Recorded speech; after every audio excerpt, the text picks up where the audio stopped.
Hi, I'm Laurie Forster, the wine coach, and I'm a wine educator and author of The Sipping Point. And whether it's in my book or on my radio show or speaking live to wine lovers like you, my mission is to demystify wine one glass at a time. And today we're going to talk about tasting wine and start at the very beginning of tasting, which is actually looking at your glass of wine. Now, I know lots of you are in such a hurry to get in your mouth, you kind of skip this step, but it's really important for a number of reasons. The best way to see the color of wine in your glass is to tilt it at a 45-degree angle and then use something white behind it.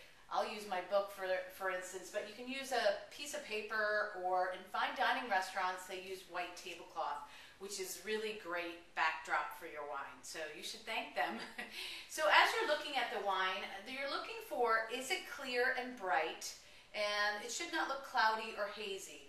If it does, there could be a problem with the winemaking process, or your glass was dirty, but either way, that's a problem. If you're in a restaurant, you should send back that wine.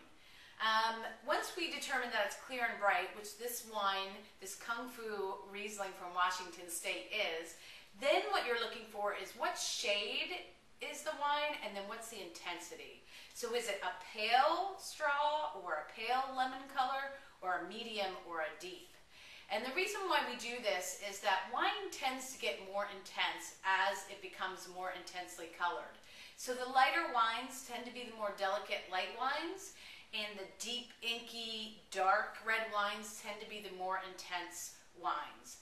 Now, with every rule in wine, there's an exception, but in general, that's one of the things that you're looking for.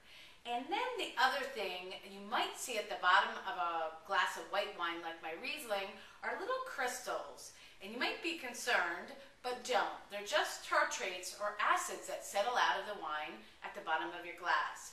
And in Germany, in fact, Rieslings do this often, and they call them wine diamonds, which I just think is beautiful. So if you have wine diamonds, just appreciate them and don't be scared. If you have a red wine and you get the last glass of a bottle of red wine, sometimes you'll see red chunky stuff.